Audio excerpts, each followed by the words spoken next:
Hello and welcome to AXSchat. We have no guest today, but we have an important topic that we'd like to cover, and that is looking at the impacts of technology change, the pace of change, and particularly things like artificial intelligence and how they are going to impact on people with disabilities, both in the world of work and how we access technology. So I think this is a really pertinent time to be talking about it.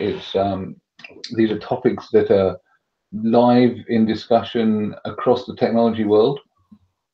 Artificial intelligence is powering a lot of the developments in terms of access features. So, for example, automatic captioning, image recognition, text to speech, all of these things are powered by deep learning and artificial intelligence. But there is also a flip side.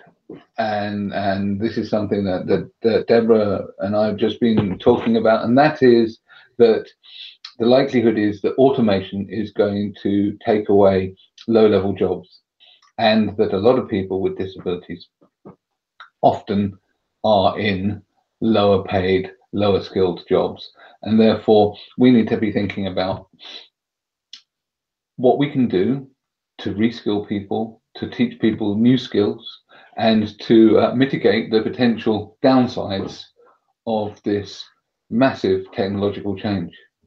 So I'm going to shut up and let Debra talk a bit more about this.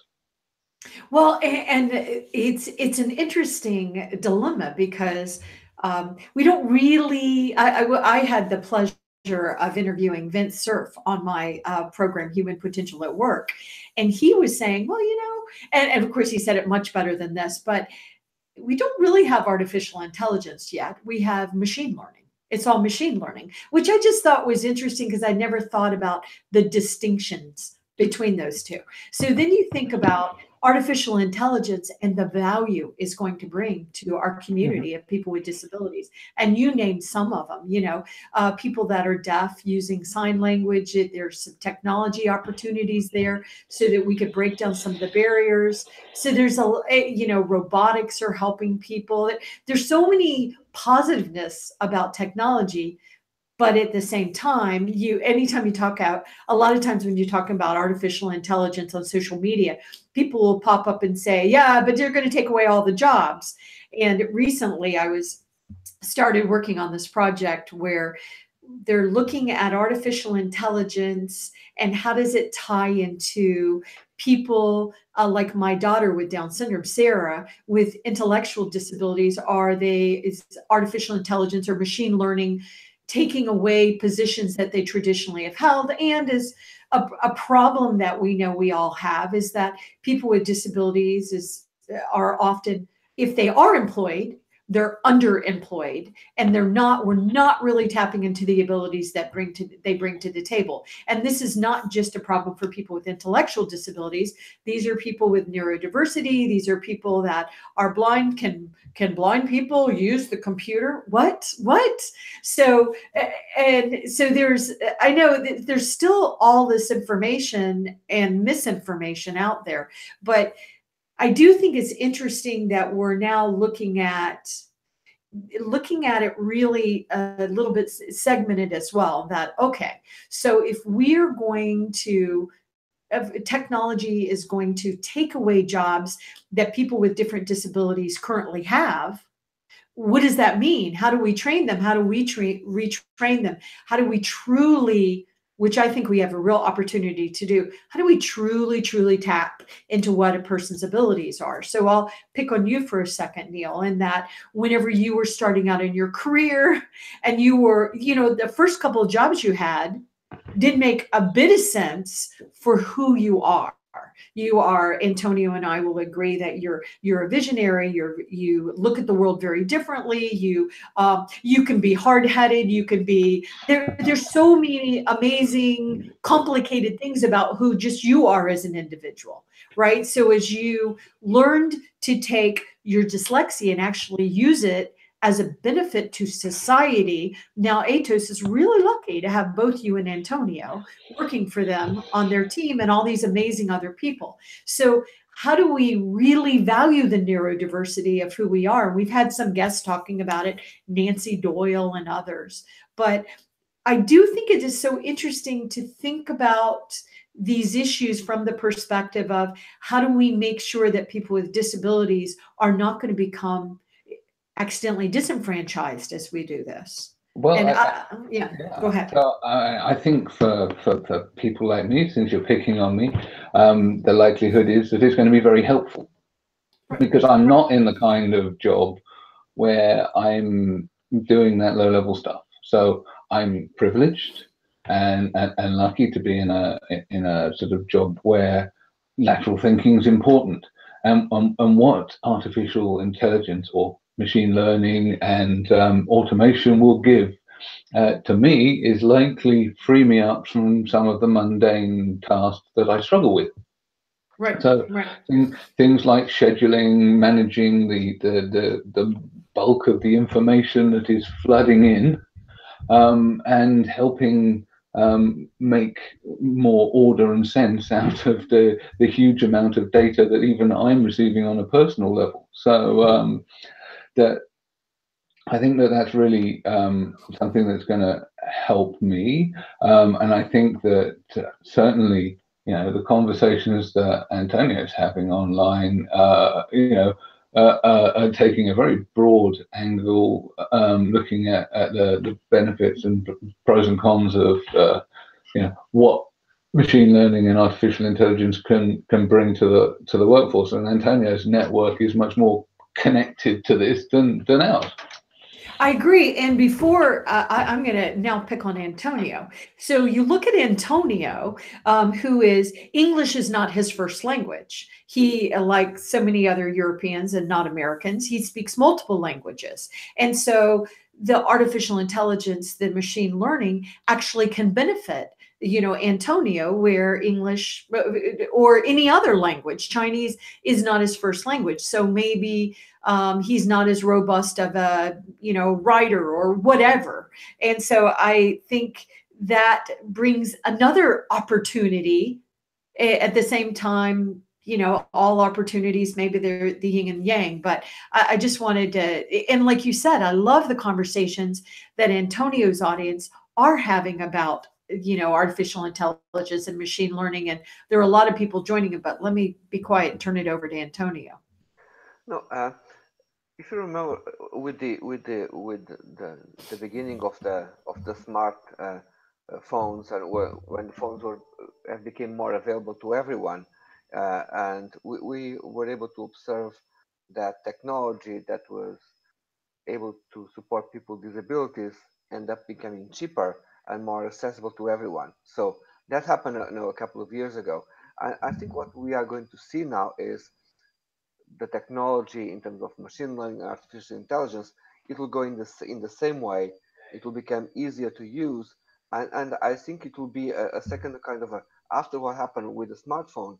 We are going into a phase where people already have a smartphone who have a disability are going to be empowered by the fact that this new technology that is coming to the market are also be able to help them. And today we know that sometimes when we need captions or we need to support people with disabilities at events, things can be quite expensive, and sometimes events are not inclusive because of that pricing.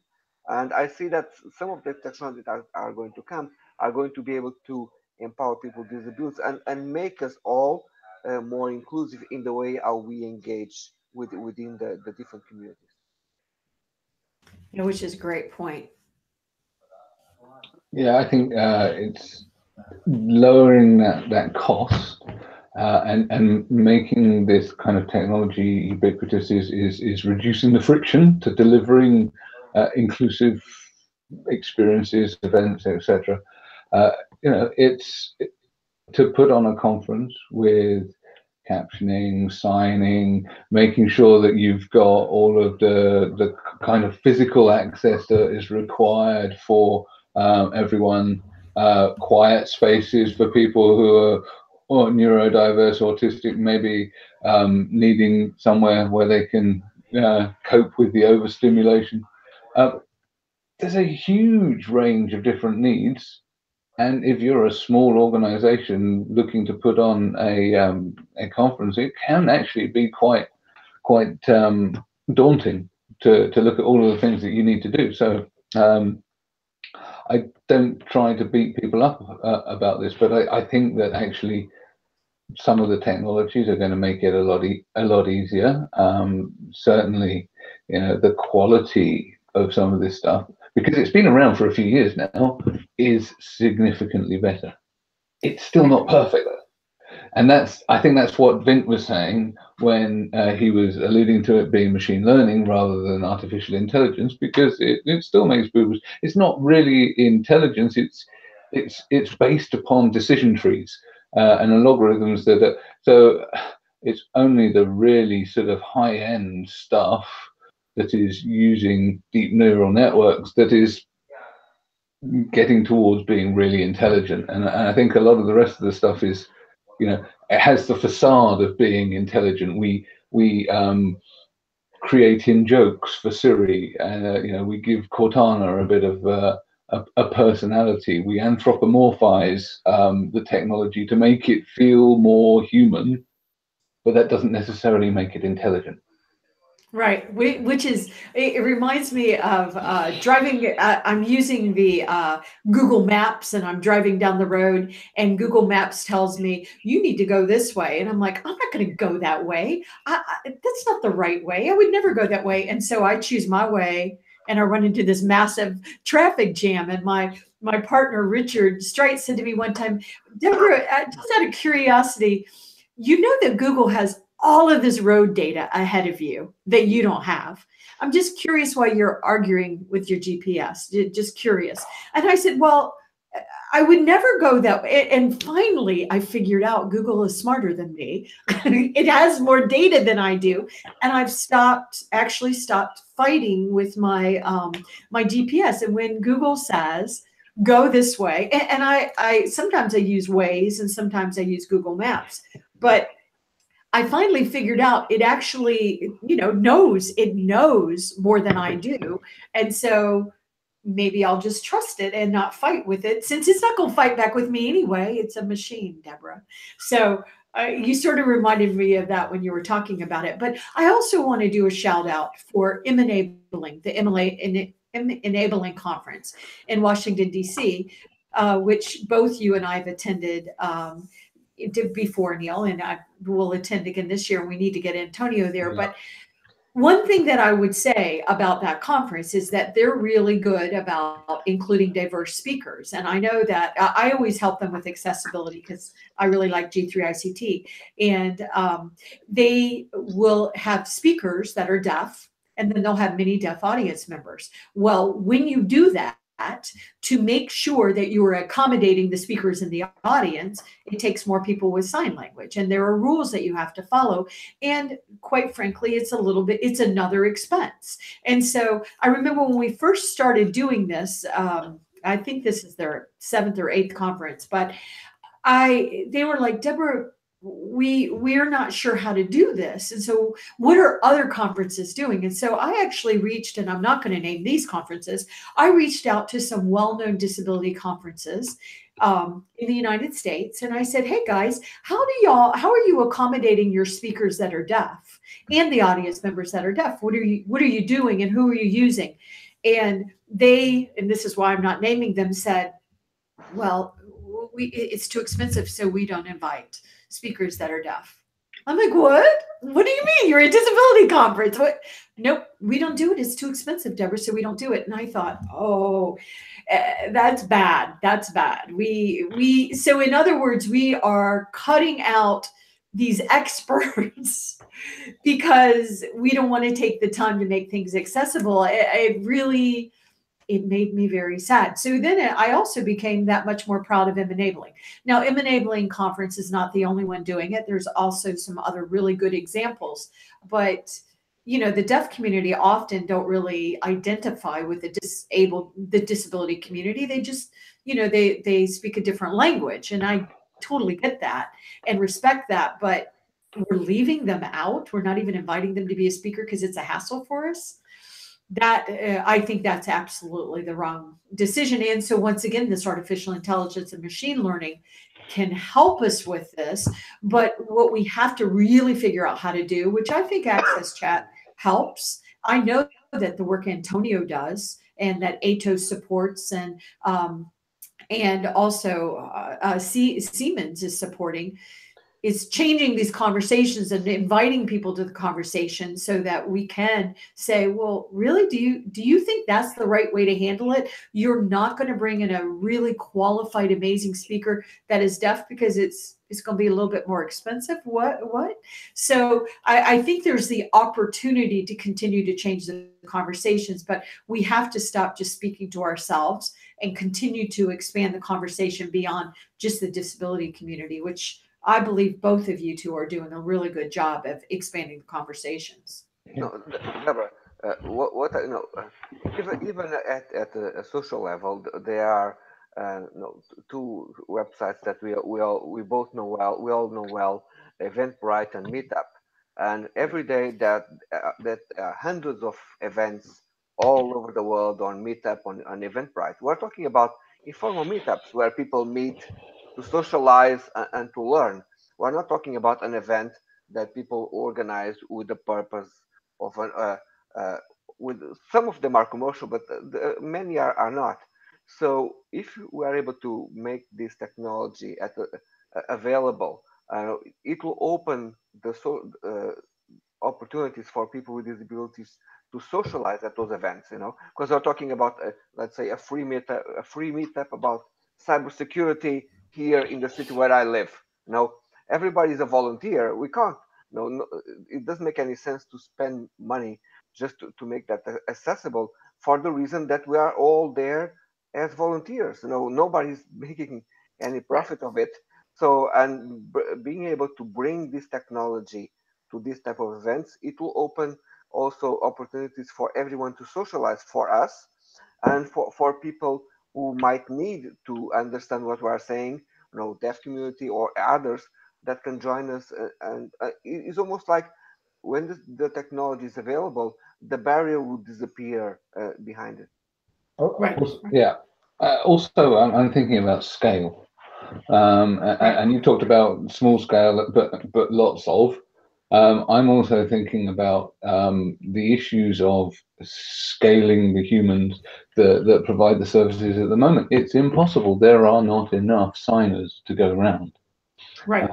And then you've got multiple sign languages, of course, because you've got ASL, BSL, Irish sign language. You've got two different sign languages in Ireland, one for the ladies and one for the men. Yeah. So again, we need ways of dealing with the demand. And let me interrupt you there. And then you have a community of expats, so people that don't really know that sign language. Yeah.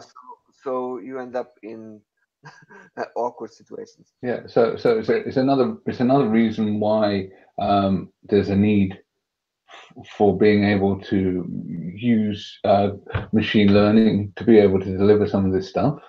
The fact that we're getting quite good at gesture recognition means that the machines are getting quite good at reading sign language and translating back to into text, which can be translated into speech. So you can have sign to speech. So someone who is a native sign language speaker can actually continue to speak in their own language on a teleconference. Plus, you can do this and start embedding it in unified communication tools like Microsoft's done, like we're looking at for some of the tools we're doing. And that way, it's available at any point. Because you're right, the cost is tremendous to deliver humans doing this. Humans are still better at this right now. We know the guys at My Clear Text are fantastic. They helped us out last week, and they're brilliant. Yes. But there aren't enough of them, and they're in high demand, and supply and demand dictates that has a high cost to businesses that want to do this. So how do we reduce the cost? Because cost is still a barrier. Regardless of what we say about rights or anything else, the expense of including people is still a barrier. So if we can reduce the expense, we're going to reduce the barriers to inclusion. I agree. And also, when I'm starting to wonder, as I ponder my next book, even though I finally got inclusion brain out, that's right. But you know, the ADHD got brain here. So, but is are we always having the right, as a society, are we having the right conversations? And I believe that we have to tweak the conversations, because I look at disability inclusion, obviously, but diversity and inclusion, and I'm looking at it from the lens of the United States, but also abroad. But looking at it from my lens of in the United States, every single person in the United States is part of a protected class, except white males under a certain age. So my son, unfortunately, is not a protected class.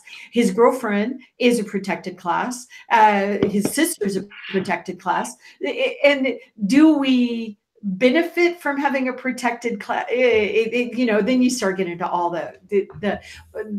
but all the different variables. But one thing that I'm seeing in the United States, really seeing it more in the United States, but it is not just in the United States, is that diversity and inclusion, those conversations seem to be getting really, really watered down.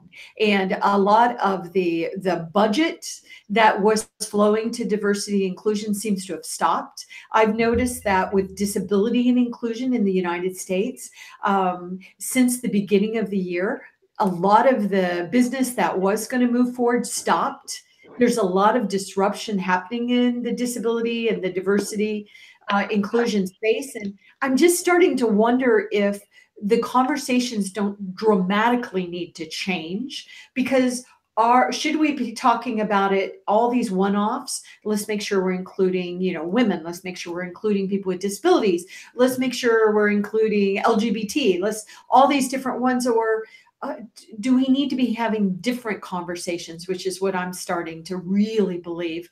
And so that, how do we tap into, it's easy for me to say, how do we tap into our human potential? But once again, using you again, Neil, as you were trying to figure out who you are as an individual and how you can contribute to society via the workforce, you tried doing it one way, which society said, oh, well, Neil, obviously you go do it this way. And then in those earlier jobs, you did, you know, and we learn who we are as we grow and we age and, you know, we grow up. But once you figured out who you really are, so you could add the most value to society, which you're doing now, hopefully, you know, you're going to become a, you know, chief digital inclusion officer someday.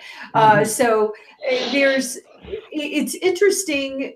How do we get a little bit ahead of that, so that we don't have people that have value to add to the workforce not being included? So then going back to my daughter. So Sarah has Down syndrome. Well, obviously she can't add any value to the workforce. Well, wait a minute. Is that really true? Because she actually could add value to the workforce. It would, if we focused on what she brings to the table. And she is so strong on technology that actually she scares her mother, because she does things, she's gotten better about it because her mom's getting better about it, but she can get in trouble on social media like we all can, right? So it just feels like now the conversations need to change, which is why I'm glad we're having this conversation right now on AXSchat, because there's such value to this technology for the community of people with disabilities and everybody else.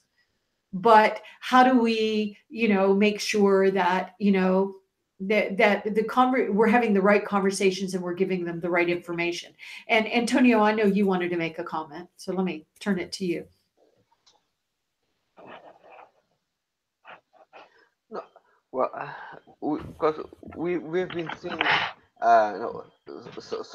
so many groups trying to get a voice around this space, and there's so many topics that they have in common. No, it's quite sometimes difficult to to try to find ways how we can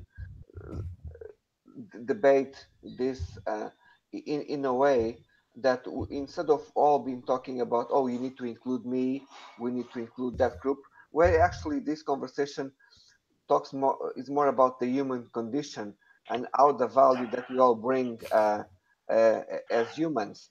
No, because otherwise, every time that I start to see that every time that we bring this type of a conversation, diversity here, diversity there, I think people are starting to be confused what Yes, diversity really means. No, agree. diversity. What are you talking about? Inclusion, what are you talking about? Yeah. Yeah, Yeah, I think that's right, and we, we need to really change our perceptions about what people are capable of as well. So you were talking about Sarah, but we've had our first PhD who's Down syndrome. Her name's Dr. Karen Gaffney. So people really ought to take a step back and challenge their assumptions. I think that also, diversity is about reflecting society, and in every sense. So we need to be careful not to segment it into these groups. right. The reality is that most of us cross multiple intersections. So and yet, you can only join one group. Or do you join lots of them? Right. So we do need to bring it into it. We do need a big tent approach. We do, it tends to be, segment this, segment that, to the nth degree. You've got it within LGBTQIA plus plus plus. Which would you do? Segment. Right. You've got it in the disability community. Are you autistic, dyslexic? You got Down syndrome? Are you deaf? Are you hard of hearing? Are you visually impaired? Are you blind? Are you a wheelchair user? Are We're you all human? human. Yes, we're all human. Snap. So Yes, and we're all on the spectrum because, as you're saying, because Antonio said in the chat window, a lady with Down syndrome in Italy completed university studies. Neil, you brought up the example of, the person that just got a PhD even though they had Down syndrome. So Down syndrome is a spectrum. Oh, being a human being is a spectrum. And guess what? That spectrum shifts and changes as we live our lives. And I don't recall things as quickly as I used to recall things now that I'm of a certain age. And but also it's not only my age, it's that the data coming at me, it comes at me so fast, it's overwhelming. It I've had so many people say to me over the last few months that it feels like time has speeded up. And I was thinking about that when I recently was in Macau and Hong Kong and Tokyo, and it was almost like the world. It's like time was different for me. It definitely was not, unfolding in what I considered a normal way.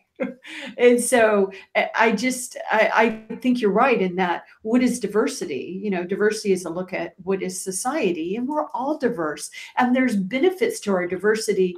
But I think the days of just labeling each other, you're straight, you're gay, you believe in the wrong God, you don't believe in any God, labeling ourselves to death, it just seems like that's not working. What we really want to do, we want to make sure that every human being has the capacity to really tap into their abilities and contribute to society in whatever ways they want to contribute to society. And I think that's what the technology and the disability inclusion and the digital inclusion, I think that's what all of that stuff can bring to us. But it's interesting as we walk the path. No, I think technology that is going to bring opportunities for people with disabilities like they never had before. Right. They are going to be able to enter in and doing tasks and professions that we don't even know where those professions are going to be. Maybe programming a robot or taking care of a machine in a factory. That's something that they may end up doing. But I think it will open the doors for people to do things that they never dreamed or that society never looked at as possible in the last 20 years. Yeah, Yeah. there's all kinds of technology that's coming. You know, you may be using virtual reality to remotely control a robot, or to uh, carry out maintenance using a sort of digital twin. Or you might use sort of mixed reality, a bit like Google Glass, to overlay instructions or whatever, or that can keep your hands free or give you opportunities, or equally just the sheer change in the way that we work, the changing to the gig economy may potentially give people with disabilities that need a bit more flexibility the opportunity to work. What I hope for is the gig economy brings quality jobs for people rather than jobs that are piecemeal and low paid and erode people's rights, because I think that's the risk and the fear. I think there's an opportunity for us to do things differently and do them right and treat people right. And my hope is that if we give people the flexibility, actually, it could be really empowering. Ooh, well said. Well said, Neil. Yeah, I think there's a lot to be hopeful about, but we really do have to we have to stay present, and we really have to make sure that we're having the right conversations and we're including the right people in the conversations. Yeah, and I find, I'll just say one more thing, Antonio, and then turn it over to you. But I find sometimes the work that I do, certain people will discount it because I use the word disability in my work. And I'm trying to figure out, should I not use the word I'm just trying to figure that out, because the reality is, you can apply, like even with my book, Inclusion Branding, when I'm talking about why corporations need to tell us what you're doing to make the world a better place. I use as an example how you can talk to the community of people with disabilities. You can include them, employ them, blah, blah, blah. But you can take that community and interject any other community into it, which to me goes back to what we're saying here. We need to change the conversations. We need to make sure that rights aren't eroded. I love that point, Neil. And we need to make sure that we're in the right conversations. So let me turn it over to you, Antonio. I think I didn't mean to step on you. No, no, I just wanted to add something really short to what you were saying there, but completing that. Uh, One of the reasons why I'm trying to keep having these online conversations is also for people then to go to my bio on Twitter and social media and realize, oh, there's someone here who is engaging in this type of conversations.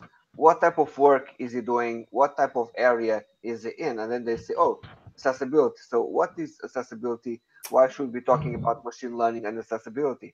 So it's important that we have this type of conversations with the people who are, the scientists, data scientists, the developers, who are at the moment at developing cutting edge technology in this space, and it's impossible to engage with them early because we all know all the issues that we have been observing in the last couple of months with bias algorithms, people using data in the wrong way.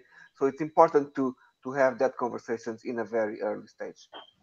Well said. I think that's a great point, and it's something that I also try to do, making sure that we go out and have conversations about technology, and we start getting people interested in the concept of accessibility. I had a conversation with a colleague not that long ago who said, the penny finally dropped for me on accessibility. I've always seen it as a cost, but actually it's an enabler. And it's an enabler for all of these other cool things that we want to do. It's the foundation block. And so I realized that the conversations I'd been having with him weren't the right ones. And you need to find the right conversation, pitch it to the different people in different ways. But for him as a technologist, it was the fact that doing accessibility also meant that you could build upon that, and it became easier to deliver all of the things that he was excited about that had nothing in his mind to do with disability. So it really is important to have the conversations. I'm going to close in a second because we're almost out of time. But we want to, talk about inclusion branding more. Go and buy Debra's book. And we also want to thank our friends at Barclays Access. It was great to see them all yesterday at the ATEC conference, and great to see Helen sporting an AXSchat t-shirt. That was fantastic. That was a really nice surprise for me. So thank you very much, everyone. Have a great week, and we'll see you on Twitter. Bye, everyone. Thanks, Barclays.